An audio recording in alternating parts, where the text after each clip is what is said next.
गाउँघरमा पाहुना आउँदा कसरी स्वागत गरिन्छ त? आजको यो भिडियो हेर्नुहोस्। भिडियो हेरिसकेपछि आफ्नो प्रतिक्रिया पनि जनाउनुहोला है।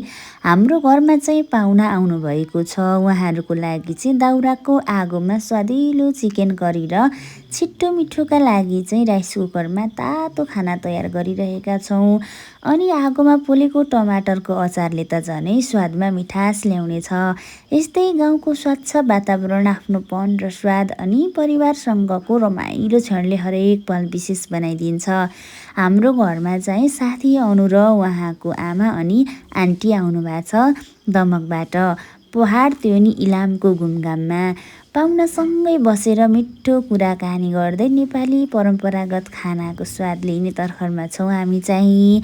हजुरहरू पनि भिडियो हेरेर साथ दिँदै गर्नुहोला है। अनि सहरमा हुनेहरूलाई हाम्रो गाउँघर र उहाँको परिवेशको भिडियो कस्तो लाग्दैछ त? पक्कै पनि तपाईँहरूलाई हाम्रो गाउँघरको जीवन मनपर्छ होला।